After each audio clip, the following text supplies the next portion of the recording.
Segunda parte. Que seu filho primogênito seja sucessor, que uma dinastia unificada seja assim formada, para estabelecer a unidade em Nibiru para sempre. Em meio às ruínas se iniciou a paz. Norte e Sul por matrimônio se uniram. O trono real em uma carne combinada, uma sucessão não interrompida de realeza estabelecida. O primeiro rei depois da paz foi feito, um guerreiro do norte foi um poderoso comandante. Por sortes, veraz e justo, foi ele eleito, foram aceitos seus decretos na unidade. Para a morada dela, construiu uma esplêndida cidade, Agadi, que significa unidade, foi seu nome. Para seu reinado, um título real foi concedido, foi, o celestial foi seu significado. Com braço forte, restabeleceu a ordem nas terras, decretou leis e regulamentos.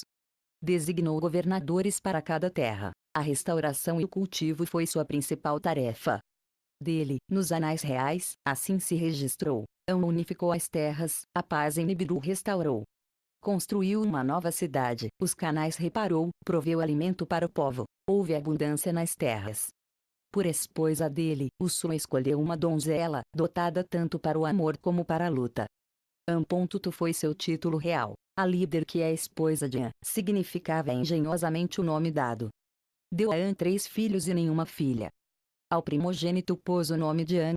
Que, pelo An um sólido fundamento era seu significado.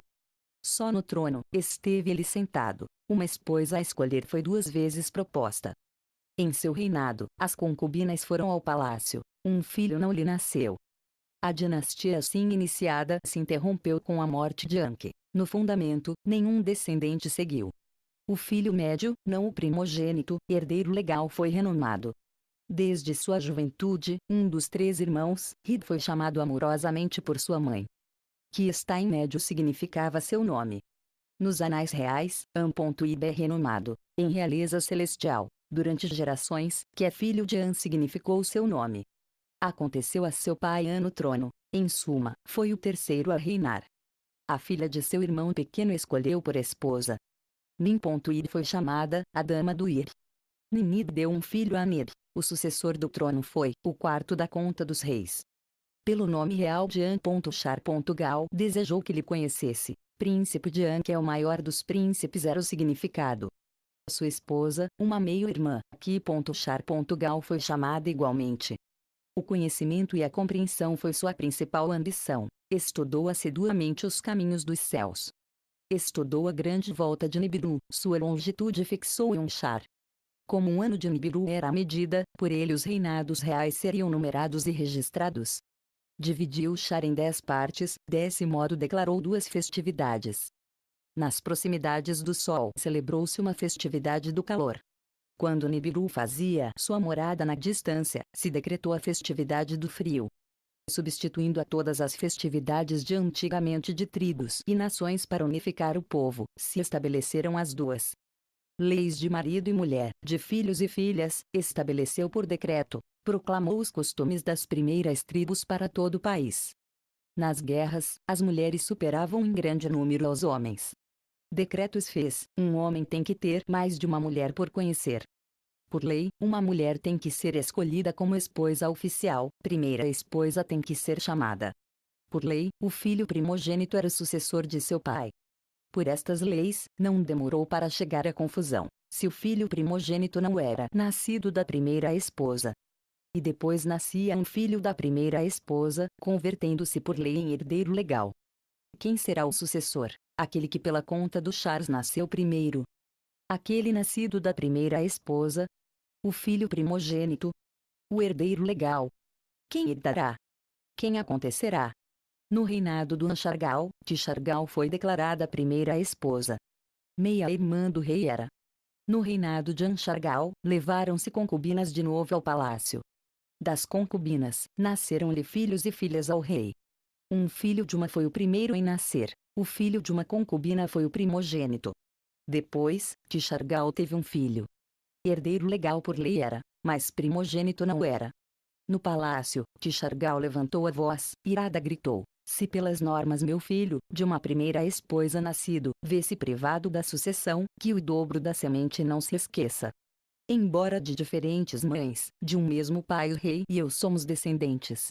Eu sou a meio-irmã do rei, De mim, o rei é meio-irmão.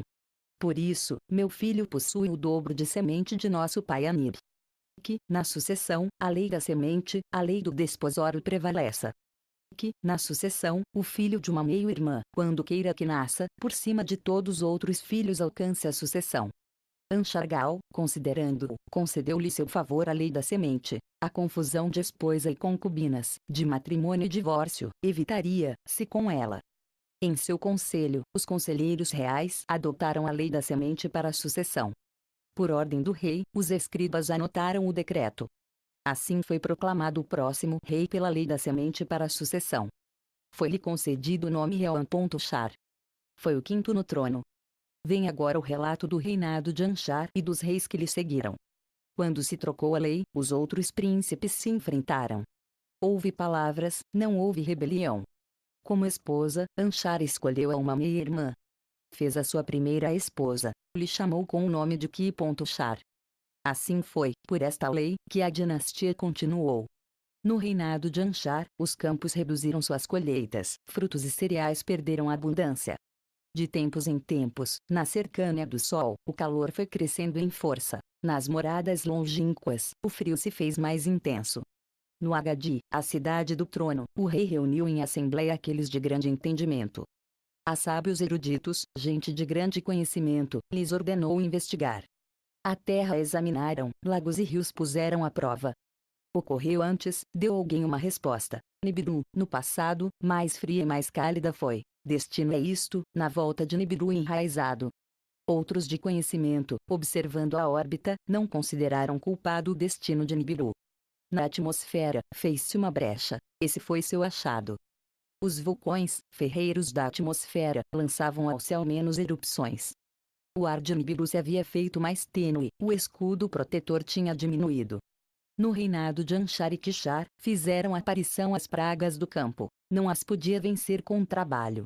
O filho de ambos, Em.Char, ascendeu depois ao trono da dinastia, era o sexto.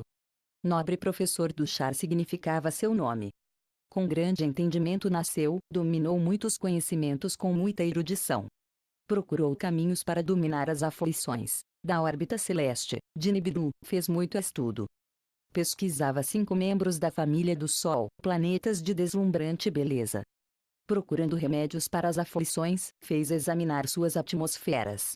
A cada um lhe deu um nome, antepassados ancestrais honrou. Considerou-os como casais celestes e Antu, os planetas gêmeos, chamou os 2 primeiros que foram encontrados. Além da órbita de Nibiru, estavam Anshar e Kishar, por seu tamanho os maiores. Como um mensageiro, Gaga entre os outros corria, às vezes o primeiro em encontrar Nibiru. 5 em total eram os que recebiam a Nibiru no céu, enquanto circundava o Sol. Mais à frente, como uma fronteira, o bracelete esculpido circundava o Sol, como um guardião da região proibida do céu, com escombros protegia. Outros filhos do Sol, 4 em número, defendiam da intrusão do bracelete. As atmosferas dos 5 primeiros ficaram a estudar em Char. Em sua volta repetida examinaram-se atentamente os 5. Que atmosferas possuíam, examinaram-se intensamente por observação e com carros celestiais. Os achados foram surpreendentes, os descobrimentos confusos. De volta em volta, a atmosfera de Nibiru mais brechas sofria. Nos conselhos dos eruditos, os remédios se debatiam com avidez. Consideraram-se formas de enfaixar a ferida urgentemente. Tentou-se um novo escudo que envolvesse o planeta. Tudo o que se lançou para cima, caiu de volta ao chão. Nos conselhos dos eruditos, estudaram-se as erupções dos vulcões. A atmosfera criou-se pelas erupções vulcânicas. Sua ferida tinha tido lugar pela diminuição de erupções. Que com invenções se potencializem novas erupções, que os vulcões cuspam de novo. Estava dizendo um grupo de sábios. Como alcançar a façanha, com que ferramentas conseguir mais erupções, ninguém podia dar conta ao rei. No reinado do Inchar, fez-se maior a brecha nos céus. As chuvas se negavam, os ventos sopravam mais forte, os mananciais das profundidades não emergiam. Nas terras, havia uma maldição, os peitos das mães se secaram. No palácio, havia aflição, havia uma maldição ali dentro. Como primeira esposa, Enchar desposou a uma meio-irmã, seguindo-se a lei da semente. Nin.Char foi chamada, dos Char Sadama. Um filho não teve. Por uma concubina, ao Inchar nasceu um filho. Foi o filho primogênito.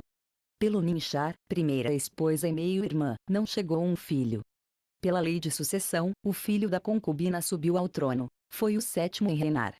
Du-Ponturu foi seu nome real. No lugar de morada forjado era seu significado. De fato, foi concebido na casa das concubinas, não no palácio.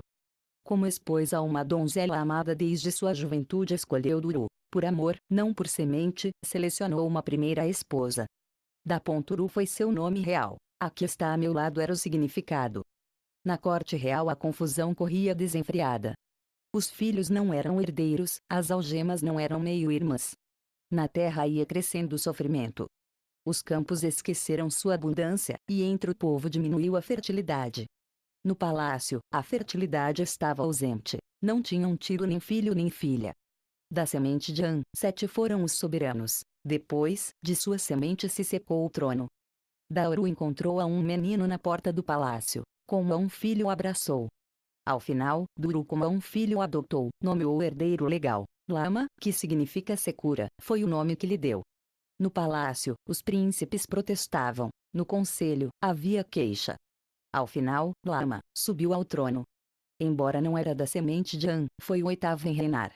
Nos conselhos dos eruditos, deram-se 2 sugestões para sanar a brecha. Alguém sugeriu o uso de um metal, ouro era seu nome. Em Nibiru, era muito raro. Dentro do bracelete esculpido era abundante. Era a única substância que se podia moer até o pó mais fino, elevado até o céu, podia ficar suspenso. Assim, com reaprovisionamentos, a brecha se sanaria, haveria um melhor amparo. Que se construam naves celestiais, que uma frota celestial traga o ouro a Nibiru. Que se utilizem as armas de terror. Foi a outra sugestão. Armas que sacudam e afrouxem o chão, que gretem as montanhas. Atacar com projéteis os vulcões, sua letargia remover, estimular suas erupções, recarregar a atmosfera, fazer desaparecer a brecha. Lama era fraco para tomar uma decisão, não sabia que opção tomar. Nibiru completou uma volta, 2 char seguiu contando Nibiru. Nos campos, a aflição não retrocedia. A atmosfera não se reparava com as erupções vulcânicas. Passou um 3º char, 1/4 se contou. Não se obtinha ouro. Os conflitos abundavam no reino, a comida e a água escasseavam. A unidade se perdeu no reino, as acusações eram abundantes. Na corte real, os sábios foram e vinham, os conselheiros corriam acima e abaixo. Ao rei não prestavam atenção às suas palavras. Só procurava conselho em sua esposa, Laama era seu nome. Se fosse o destino, supliquemos ao grande Criador de tudo, ao rei, disse ela. Suplicar, não atuar, é a única esperança. Na corte real, os príncipes estavam inquietos, dirigiam acusações ao rei, de forma estúpida e absurda, está trazendo calamidades ainda maiores em vez de paz. Dos antigos depósitos, se recuperaram as armas, havia muito que falar de rebelião. Um príncipe, no palácio real, foi o primeiro em tomar as armas. Com palavras de promessa, agitou aos outros príncipes. Alalu era seu nome. Que Lama já não seja mais o rei. Gritou. Que a decisão substitua a vacilação. Venham, vamos desalentar ao rei em sua morada. Façamos que abandone o trono. Os príncipes fizeram caso às suas palavras. As portas do palácio abriram com violência. A sala do trono, sua entrada proibida, como águas em avalanche chegaram. O rei escapou à torre do palácio. Alalu foi em sua perseguição. Na torre houve luta. Lama caiu morto. Lama já não está. Gritou Alalu. Já não está o rei, anunciou com alvoroço. A sala do trono se dirigiu apressadamente a Alalu. No trono ele mesmo se sentou. Sem direito nem conselho, ele mesmo se proclamou rei. Perdeu-se a unidade no reino. Uns se alegraram pela morte da Lama, outros se entristeceram pelo que tinha feito Alalu. Vem agora o relato do reinado de Alalu e daí da terra. Perdeu-se a unidade no reino. Muitos se sentiam ofendidos sobre a realeza. No palácio, os príncipes estavam agitados. No conselho, os conselheiros estavam turvados. De pai a filho, a sucessão de An prosseguiu no trono. Inclusive Lama, o 8º, tinha sido declarado filho por adoção. Quem era Alalu? Acaso era um herdeiro legal, era o primogênito? Com que direito tinha usurpado o trono? Não era o assassino do rei? Ante os 7 que julgam, foi convocado Alalu para considerar sua sorte. Ante os 7 que julgam, Alalu expôs suas pretensões, ainda sem ser herdeiro legal nem filho primogênito, de semente real sim que era. Do Anchargal descendo, ante os juízes reclamou. De uma concubina, meu antepassado nasceu, Alon era seu nome. Por conta do Charles, Alon foi o primogênito, lhe pertencia o trono. Por uma confabulação, deixou de lado seus direitos. A lei da semente de um nada se inventou, para que seu filho obtivesse a realeza. A Alon lhe privou da realeza, e ao filho dela, em seu lugar, foi concedida. Por descendência, sou o continuador das gerações de Alon, a semente do Anchargal está dentro de mim. Os 7 que julgam tiveram em conta as palavras de Alalu. Ao conselho de conselheiros passaram o assunto, para que dirimissem sua veracidade ou falsidade. Trouxeram-se os anais reais da casa de registros. Com muita atenção, leram-se. An e Antu, o primeiro casal real estavam, 3 filhos e nenhuma filha lhes nasceram. O primogênito foi Anque. Ele morreu no trono, não teve descendência. Em seu lugar, o filho médio subiu ao trono. Anib foi seu nome. Anchargal foi seu primogênito, ao trono ascendeu. Depois dele, no trono, não continuou a realeza do primogênito, a lei de sucessão se substituiu pela lei da semente. O filho de uma concubina era o primogênito, pela lei da semente, lhe privava da realeza. Assim lhe concedeu a realeza ao filho de Quixargal, sendo a razão ser meio, irmã do rei. Do filho da concubina, do primogênito, os anais não faziam menção. Dele sou descendente. Gritou Alalu aos conselheiros. Pela lei de sucessão, pertencia à realeza. Pela lei de sucessão, a realeza tem agora direito. Com vacilações, os conselheiros do Alalu exigiram um juramento de verdade. Alalu prestou o juramento, como o rei lhe considerou o conselho. Convocaram aos anciões, convocaram aos príncipes. Ante eles, pronunciaram a decisão. De entre os príncipes, um jovem príncipe se adiantou. Queria dizer algo a respeito da realeza. Deveria-se reconsiderar a sucessão, disse a Assembleia. Embora nem primogênito, nem filho da rainha, de pura semente descendo, a essência do An se preservou em mim, sem diluir-se em concubina. Os conselheiros escutaram suas palavras com surpresa. Ao jovem príncipe lhe disseram que se aproximasse. Perguntaram-lhe seu nome. É Ano. Por meu antepassado An foi assim renomado. Perguntaram-lhe por suas gerações. Dos 3 filhos do An, recordou-lhes. An que foi o primogênito, sem filho nem filha morreu. Anib foi o médio, no lugar do An que subiu ao trono. Anib tomou por casamento a filha de seu irmão menor. A partir deles, registra-se nos anais a sucessão. Quem foi o irmão pequeno, filho do An e do Antu, da semente mais pura? Os conselheiros, admirados, olhavam-se entre si. Enuru era seu nome. Anunciou-lhes Ano. Ele foi meu grande antepassado. Sua esposa, Ninuru, era uma meio-irmã. O filho dela foi o primogênito. Enamá foi seu nome. A esposa deste era uma meio-irmã. Pelas leis de semente e sucessão, um filho lhe deu. De descendentes puros continuaram as gerações, por lei e por semente perfeitas. Ano, por nosso antepassado An, puseram-me meus pais. Do trono se nos apartou. Da semente pura do An não nos apartou. Que Ano seja rei. Gritaram muitos conselheiros. Que se destitua ao Alalu.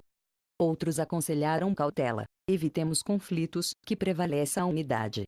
Chamaram Alalu, para lhe contar o que foi descoberto. Ao príncipe Ano, Alalu lhe ofereceu seu braço em abraço. Ao Ano disse assim: embora de diferente descendência, de um único antepassado descendemos ambos. Vivamos em paz, juntos devolveremos a abundância a Nibiru. Me deixe conservar o trono, conserva você a sucessão.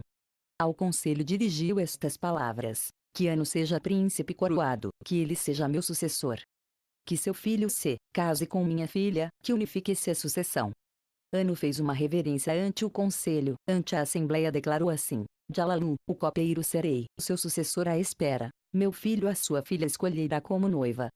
Essa foi a decisão do conselho, inscreveu-se nos anais reais. Desta maneira, Alalu seguiu sentado no trono. Ele convocou aos sábios, a eruditos e comandantes consultou. Para decidir, obteve muitos conhecimentos. Que se construam naves celestiais, decidiu. Para procurar ouro no bracelete esculpido, decidiu. Os braceletes esculpidos destruíram as naves, nenhuma delas voltou. Que as armas de terror abram as vísceras de Nibiru, que os vulcões voltem para a erupção. Ordenou então. Armaram-se carros celestes com as armas de terror, com projéteis de terror golpearam aos vulcões dos céus. As montanhas se balançaram, os vales se estremeceram, enquanto grandes resplendores estalavam com estrondo. Havia muito alvoroço no reino, havia expectativas de abundância. No palácio, Anu era o copeiro do Alalu. Ele se prostraria aos pés do Alalu, poria-lhe a taça na mão. Alalu era o rei, a Anu tratava como a um servo. No reino, o alvoroço se apagou, as chuvas se negavam a cair, os ventos sopravam com mais força.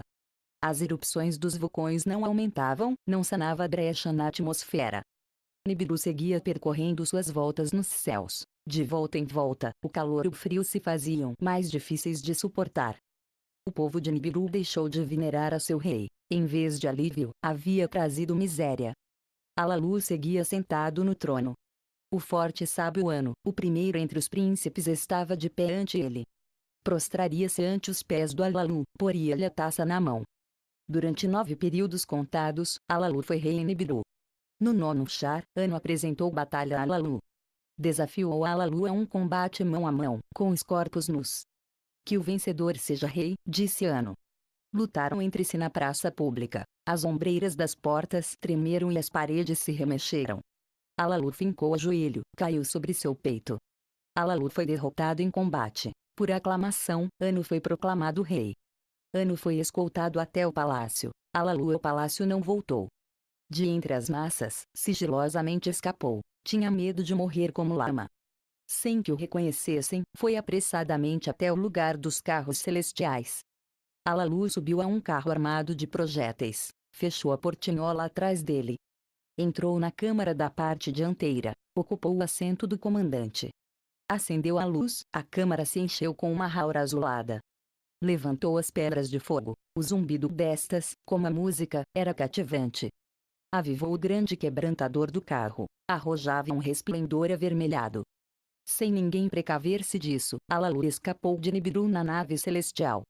Para a gelada terra pôs rumo a Alalu, por um segredo do princípio, escolheu seu destino. Sinopse da segunda tabuleta. 1. A fuga de Alalu em uma espaçonave com armas nucleares. 2. Rumando aqui, o 7º planeta, a Terra. 3. Porque esperava encontrar ouro na Terra. 4. A cosmogônia do Sistema Solar, a água e o ouro de Tiamat. 5. A aparição de Nibiru do espaço exterior. 6. A batalha celestial e a ruptura de Tiamat. 7. A Terra, a metade de Tiamat, herda suas águas e seu ouro. 8. Kingu, o principal satélite de Tiamat, converte-se na lua da Terra. 9. Nibiru é destinado a orbitar para sempre ao Sol. 10. A chegada de Alalu e sua aterrissagem na Terra. 11. Alalu, ao descobrir o ouro, tem a sorte de Nibiru em suas mãos. 12. Uma representação babilônica da batalha celestial. A segunda tabuleta, para a gelada terra pôs rumo a Alalu, por um segredo do princípio, escolheu seu destino. Para as regiões proibidas se encaminhou Alalu. Ninguém tinha ido antes ali, ninguém tinha tentado cruzar o bracelete esculpido. Um segredo do princípio tinha determinado o curso de Alalu. A sorte de Nibiru punha em suas mãos, mediante um plano, faria sua realeza universal. Em Nibiru, o exílio era seguro, a mesma morte se arriscava. Em seu plano, havia riscos na viagem, mas a glória eterna do êxito era a recompensa. Como uma águia, Alalu explorou os céus. Abaixo, Nibiru era uma bola suspensa no vazio. Sua silhueta era atrativa, seu resplendor blasonava os céus circundantes. Seu tamanho era enorme, cintilava o fogo de suas erupções. Seu pacote sustentador de vida, seu tom avermelhado, era como espuma marinha. Em sua metade, via-se a brecha, como uma ferida escura. Olhou para baixo de novo. A ampla brecha se converteu em uma cubeta. Voltou a olhar. A grande bola de Nibiru se converteu em uma fruta pequena. Olhando de novo, Nibiru tinha desaparecido no grande mar escuro. O remorso se aferrou ao coração de Alalu. O medo tinha entre suas mãos. A decisão se permutou em dúvida. Alalu considerou deter sua trajetória. Depois, com audácia retornou à decisão.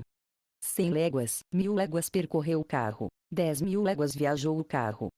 Nos amplos céus, a escuridão foi a mais escura. Na longura, as estrelas distantes piscavam ante seus olhos. Mais léguas viajou Alalu e, logo, seu olhar encontrou uma visão de grande alvoroço. Na extensão dos céus, o emissário dos celestiais lhe dava as boas-vindas. O pequeno Gaga, que mostra o caminho, dava o bem-vindo a Alalu com sua volta, até ele estendia seu bem-vindo. Perambulando esvaído, estava destinado a viajar antes e depois do celestial Antu, com o rosto para diante, com o rosto para trás, com dois rostos estava dotado. Sua aparição, ao ser o primeiro em receber a Alalu, considerou este como um bom augúrio. Pelos deuses celestiais é bem-vindo. Assim o entendeu. Em seu carro, Alalu seguiu o atalho de Gaga. Até o segundo deus dos céus se dirigia. Logo o celestial Antu, o nome que lhe desse o rei Enchar, divisou-se na escuridão das profundidades. Azul como as águas puras era sua cor. Das águas superiores era o começo. Alalu ficou encantado com a beleza da visão. A certa distância continuou seu percurso. Na longura, o marido de Antu começou a brilhar, por tamanho igual ao de Antu. Como o dobro de sua esposa, por um verde azulado se distinguia Awan. Uma fascinante multidão o circundava, de chãos firmes estavam providos. Alalu lhes deu uma afetuosa despedida aos dois celestiais, discernindo ainda o atalho de Gaga. Estava mostrando o atalho para seu antigo senhor, do qual uma vez foi conselheiro. Para Anchar, o primeiro dos príncipes dos céus, dirigia-se o percurso. Acelerando o carro, Alalu pôde vencer a insidiosa atração do Anchar. Com anéis brilhantes de fascinantes cores enfeitiçava o carro. Alalu dirigiu rapidamente o olhar a um lado, e desviou com força o que mostra o caminho. Então, ante ele apareceu uma visão ainda mais temível. Nos céus longínquos, a estrela brilhante da família chegou a ver. Uma visão mais atemorizadora seguiu a revelação. Um monstro gigante, movendo-se em seu destino, arrojou uma sombra sobre o sol. Tishar se tragou a seu criador. Pavoroso foi o acontecimento. Um mau augúrio, pensou de fato Alalu. O gigante Kishar, o primeiro dos planetas estáveis, tinha um tamanho entristecedor. Tormentas de redemoinhos obscureciam seu rosto, e moviam manchas de cores daqui para lá. Uma hoste inumerável, uns rápidos, outros lentos, circundavam ao Deus celestial. Dificultosos eram seus caminhos, adiante e atrás se agitavam. O mesmo Kishar lançou um feitiço, estava arrojando relâmpagos divinos. Enquanto Alalu observava, seu curso se viu afetado, distraiu-se sua direção, seus atos se fizeram confusos. Depois, o obscurecimento da profundidade começou a passar. Tishar em seu destino prosseguiu sua volta. Movendo-se lentamente, levantou seu véu sobre o sol radiante. Aquele do princípio chegou a ver-se plenamente. Mas a alegria do coração de Alalu não durou muito. Mais à frente do quinto planeta, espreitava o maior dos perigos, como já sabia. O bracelete esculpido dominava mais adiante, era de esperar a destruição. De rochas e pedras estava composto, como órfãos sem mãe se agrupavam. Equilibrando-se por diante e por detrás, seguiam um destino passado. Seus feitos eram detestáveis, difíceis seus atalhos. Tinham devorado aos carros de exploração de Nibiru como leões famintos. Negavam-se a entregar o precioso ouro, necessário para a sobrevivência. Para o bracelete esculpido se precipitou o carro de Alalu, a enfrentar-se audazmente em estreito combate com as ferozes pedras. Alalu atirou para cima com mais força as pedras de fogo de seu carro, dirigiu o que mostra o caminho com mão firme. As sinistras rochas investiram contra o carro, como um inimigo ao ataque na batalha. Alalu soltou do carro um projétil portador de morte para elas, e depois, outra e outra, contra o inimigo, as armas de terror arrojou.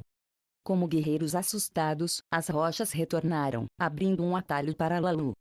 Como por feitiço, o bracelete esculpido abriu uma porta ao rei. Na escura profundidade, Alalu pôde ver os céus com claridade. Não foi derrotado pela ferocidade do bracelete, sua missão não tinha terminado.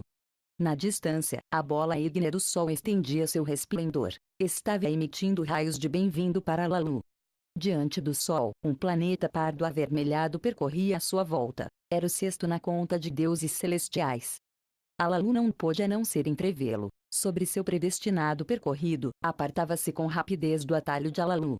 Depois, apareceu a gelada Terra, o sétimo na conta celestial. Alalu pôs rumo ao planeta, para um destino mais tentador. Sua atrativa esfera era menor que Nibiru, sua rede de atração era mais fraco que a de Nibiru. Sua atmosfera era mais magra que a de Nibiru, nela se formavam redemoinhos de nuvens. Abaixo, a Terra estava dividida em 3 regiões, branco de neve no topo e na base, azul e marrom entre elas. Com destreza, Alalu desdobrou as asas de detenção do carro para circundar a bola da Terra. Na região Medeia, pôde discernir terra firme e oceanos aquosos. Dirigiu para baixo o raio que penetra, para detectar as interioridades da Terra. Conseguiu.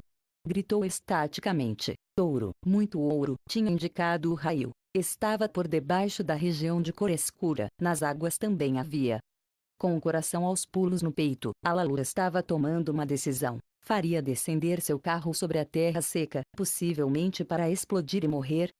Poria rumo às águas, possivelmente para afundar-se no esquecimento. Que caminho devia tomar para sobreviver? Descobriria o valioso ouro. No assento da águia, Alalu não se agitou. Em mãos da sorte confiou o carro. Completamente cativo na rede atrativa da Terra, o carro se ia movendo cada vez mais rápido. As asas estendidas se acenderam. A atmosfera da Terra era como um forno. Logo, o carro tremeu, emitindo um estrondo mortífero. Abruptamente, o carro chocou, detendo-se de repente. Sem sentido pela sacudida, aturdido pelo choque, Alalu ficou imóvel. Logo, abriu os olhos e soube que estava entre os vivos. Ao planeta do ouro tinha chegado vitorioso. Vem agora o relato da Terra e seu ouro. É um relato do princípio, e de como os deuses celestiais foram criados. No princípio, quando no acima os deuses dos céus não tinham sido chamados a ser, e no que de abaixo, o chão firme ainda não tinha sido renomado, só no vazio existia Apsu, seu engendrador primitivo. Nas alturas do acima, os deuses celestiais ainda não tinham sido criados. Nas águas do abaixo, os deuses celestiais ainda não tinham aparecido. Acima e abaixo, os deuses ainda não tinham sido formados, os destinos ainda não se tinham decretado. Nenhum cano se formou ainda, nem terra pantanosa tinha aparecido. Apsu, sozinho, reinava no vazio. Depois, mediante os ventos do Apsu, as águas primitivas se mesclaram. Um água e divino conjuro lançou Apsu sobre as águas. Sobre a profundidade do vazio, ele verteu um profundo sonho. Tiamat, a mãe de tudo, forjou como esposa para si mesmo. Uma mãe celestial, era certamente uma beleza aquosa. Junto a ele, Apsu trouxe depois ao pequeno Mumu, como mensageiro seu o nomeou, para fazer um presente a Tiamat. Um presente resplandecente concedeu Apsu a sua esposa, um radiante metal, o imperecível ouro, para que só ela o possuísse. Depois foi quando os dois mesclaram suas águas, para que saíssem entre eles os filhos divinos. Varão e fêmea foram criados os celestiais, Lama e Laamo por nomes lhes deram. No abaixo, Apsu e Tiamat lhes fizeram uma morada. Antes que tivessem crescido em idade e em estatura, em que as águas do acima, Anshar e Kishar foram formados, ultrapassando a seus irmãos em tamanho. Os dois foram forjados como casal celestial. Um filho, nos céus distantes foi seu herdeiro. Depois, Antu, para ser sua esposa, foi criada como igual de a morada de ambos se fez como fronteira das águas superiores. Assim foram criadas 3 casais celestes, abaixo e acima, nas profundidades. Por seus nomes chamou-lhes, eles formaram a família do Apsu com Mumu e Tiamat. Naquele tempo, Nibiru ainda não se via, a terra ainda não tinha sido chamada a ser. Estavam mescladas as águas celestes, ainda não estavam separadas por um bracelete esculpido. Naquele tempo, as voltas ainda não estavam de tudo desenhadas. Os destinos dos deuses ainda não estavam firmemente decretados. Os parentes celestiais se agrupavam. Erráticos eram seus caminhos.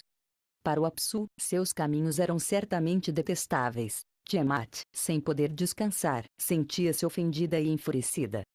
Uma multidão formou para que partissem a seu lado, uma multidão rugiente e terrível criou contra os filhos do Apsu. Em total, 11 desta espécie criou. Ela fez ao primogênito, Kingu, chefe entre eles. Quando os deuses celestiais ouviram isto, em conselho se reuniram. Elevou ao Kingu, deu-lhe mando até o grau do An. Disseram-se entre si. Uma tabuleta do destino em seu peito pôs, para que se procure sua própria volta, instruiu a seu vastago Kingu para combater contra os deuses. Quem resistirá a Tiamat? Os deuses se perguntaram entre si. Nenhum em suas voltas se adiantou, nenhum levaria uma arma para a batalha. Naquele tempo, no coração do profundo foi engendrado um Deus, nasceu em uma câmara de sortes, um lugar dos destinos. Um hado Criador o forjou, era filho de seu próprio sol. Do profundo, onde foi engendrado, o Deus se separou de sua família em um arrebatamento, com ele levava um presente de seu Criador, a semente de vida. Pôs rumo para o vazio, um novo destino estava procurando. A primeira em espionar ao celestial errante foi a sempre Etentantu. Sua figura era atrativa, resplandecia radiante, senhoriais era seu andar, extremamente grande era seu curso. De todos os deuses era mais elevado, sua volta ultrapassava as de outros. A primeira em vislumbrar, Lu foi Antu, de cujo peito nenhum filho tinha mamado. Vem, sei meu filho. Chamou-lhe. Deixa que seja sua mãe. Lhe arrojou sua rede e lhe deu as boas-vindas, fez seu rumo adequado para o propósito. Suas palavras encheram de orgulho o coração do recém-chegado, aquela que o criara o fez altivo. Sua cabeça até o dobro de seu tamanho cresceu, 4 membros a seus lados brotaram. Moveu seus lábios em reconhecimento, um fogo divino fulgurou entre eles. Virou seu rumo para Antu, e não demorou para mostrar seu rosto a An. Quando a viu, meu filho. Exaltado gritou. Para a liderança te confiará. Junto a ti, uma hoste serão seus servos. Que Nibiru seja seu nome, conhecido para sempre como cruzamento.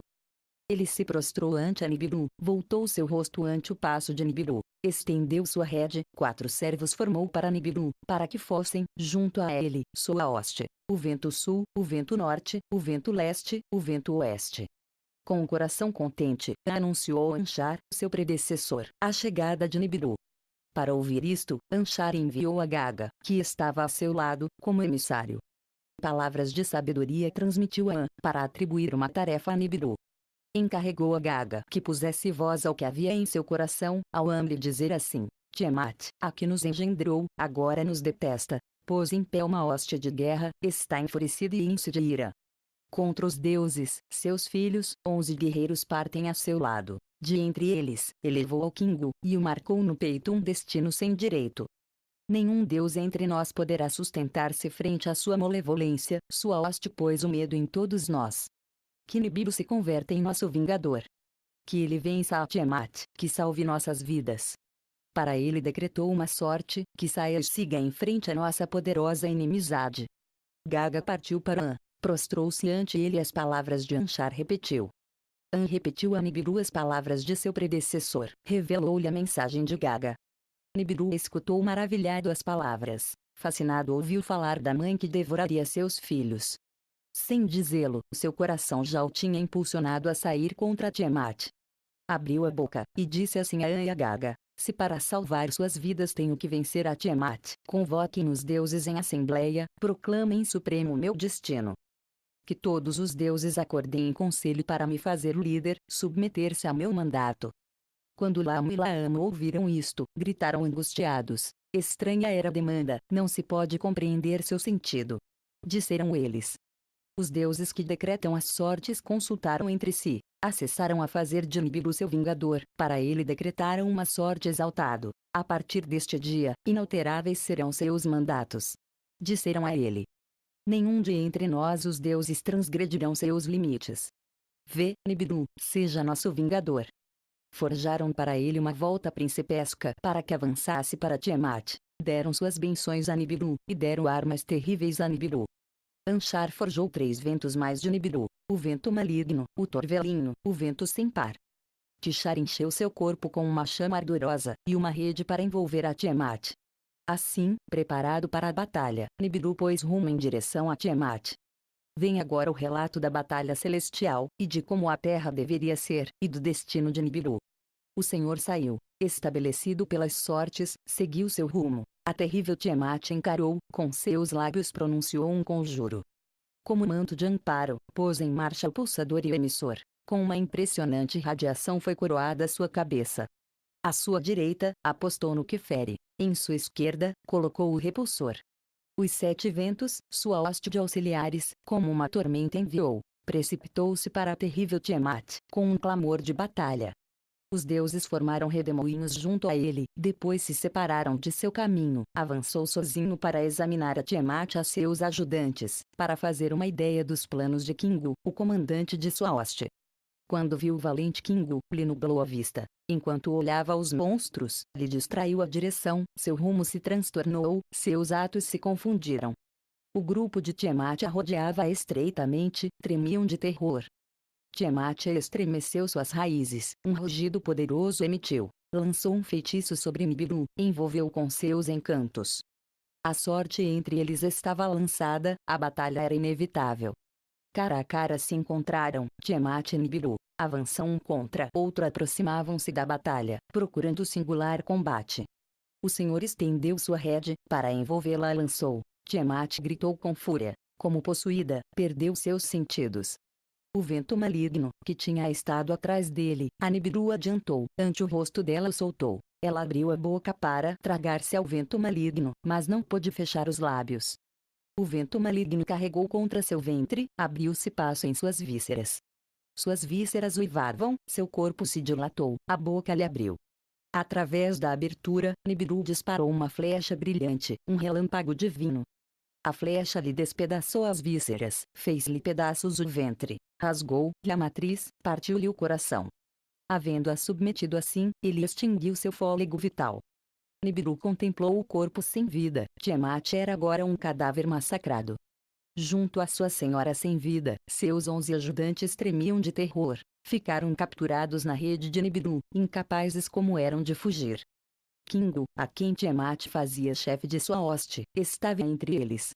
O senhor lhe pôs grilhões, e a sua senhora sem vida o encadeou. Arrebatou a Kingu as tabuletas dos destinos, que sem nenhum direito lhe tinham dado, estampou-lhe seu próprio selo, sujeitou o destino a seu próprio peito. Ao resto do grupo de Tiamat os atou como cativos, em sua própria volta os apanhou. Pô-los sob seu pé, cortou-os em pedaços. Atou-os a todos à sua volta, fez-lhes girar ao redor, com o rumo investido. Depois, Nibiru partiu do lugar da batalha, anunciou a vitória aos deuses que lhe tinham renomado. Deu a volta ao redor do Apsu, para que Sharianshar viajou. Gaga saiu a lhe receber, e como arauto para outros viajou depois além de Ayantu. Nibiru se encaminhou para a morada no profundo. Sobre a sorte de inerte Tiamat e do Kingu refletiu depois, a Tiamat, a que tinha submetido, o senhor Nibiru voltou mais tarde. Encaminhou-se para ela, deteve-se para ver seu corpo sem vida, esteve planejando em seu coração dividir habilmente o monstro. Depois, como um mexilhão, em duas partes a dividiu, separou o tronco das partes inferiores. Separou os canais internos dela, maravilhado contemplou suas veias douradas. Pisando em sua parte posterior, o senhor cortou completamente a parte superior. O vento norte, seu ajudante, a seu lado chamou, que se levasse a cabeça cerceada, ordenou-lhe ao vento, que a pusesse no vazio. O vento de Nibiru se abateu, pois, sobre Tiamat, varrendo suas chorreantes água. Nibiru disparou um raio, ao vento norte lhe deu um sinal. Em um resplendor, a parte superior de Tiamat foi levada a uma região desconhecida. Com ela, também foi exilado e encadeado Kingu, para que fora companheiro da parte seccionada. Depois, Nibiru refletiu sobre a sorte da parte posterior. Queria que fosse um troféu imperecível da batalha, um aviso constante nos céus, que assinalasse o lugar da batalha. Com sua massa, golpeou a parte posterior até fazê-la partes pequenas, depois os enlaçou em uma banda até formar um bracelete esculpido, entrelaçando-os, situou-os como guardiões, um firmamento para dividir as águas das águas. As águas superiores por cima do firmamento das águas inferiores separou, assim forjou Nibiru suas hábeis obras. Depois, o senhor cruzou os céus para inspecionar as regiões. Da zona do Apsu até a morada de Gaga mediu as dimensões. Deteve-se e vacilou. Depois, retornou lentamente ao firmamento, ao lugar da batalha. Passando de novo pela região do Apsu, na desaparecida esposa do sol, pensou com remorso. Contemplou a metade ferida de Tiamat, prestou atenção à parte superior. As águas de vida, generosas nela, das feridas seguiam emanando, suas veias douradas refletiam os raios do Apsu. Da semente da vida, do legado do Criador, lembrou-se então Nibiru.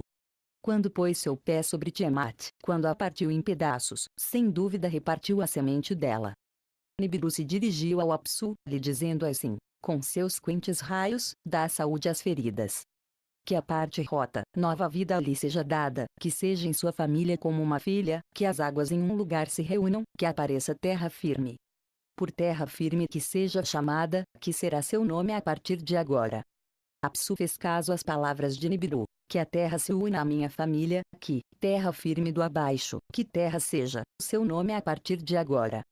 Que, com seu giro, haja dia e haja noite, nos dias, proverei-a com meus raios curadores. Que Kingu seja uma criatura da noite, designarei-o para que brilhe na noite companheira da terra, para sempre lua será. Nibiru escutou satisfeito as palavras do Apsu. Nibiru cruzou os céus e inspecionou as regiões, aos deuses que lhe tinham elevado concedeu posições permanentes, destinou suas voltas para que nenhum transgredisse a de outros nem ficasse curto. Fortaleceu as eclusas celestes, pôs portas em ambos os lados. Uma morada remota escolheu para si, além de Gaga estavam suas dimensões. Suplicou ao Apsu que decretasse para ele a grande volta como seu destino. Todos os deuses levantaram sua voz desde suas posições, que a soberania de Nibiru seja sobressalente. O mais radiante dos deuses é que seja na verdade o filho do sol. Desde sua região, Apsu deu sua bênção, Nibiru manterá o cruzamento de céu e terra, cruzamento será seu nome. Os deuses não cruzarão nem acima nem abaixo, ele manterá a posição central, será o pastor dos deuses. Inchar será sua volta, esse será seu destino para sempre. Vem agora o relato de como começaram os tempos de antigamente, e da era que, nos anais, foi conhecida pelo nome de Era Dourada, e como foram as missões de Nibiru à terra para obter ouro. A fuga de Alalu desde Nibiru foi seu começo. Alalu estava dotado de grande entendimento, muitos conhecimentos tinha adquirido em sua aprendizagem. De seu antecessor Anshargal, dos céus e das voltas tinha acumulado muitos conhecimentos, através do Inchar, seus conhecimentos aumentaram grandemente. De tudo isso aprendeu muito Alalu, com os sábios discutia, a eruditos e comandantes consultava. Assim se determinaram os conhecimentos do princípio, assim possuiu Alalu estes conhecimentos. O ouro no bracelete esculpido era a confirmação, o ouro no bracelete esculpido era o indício de ouro na parte superior de Tiamat.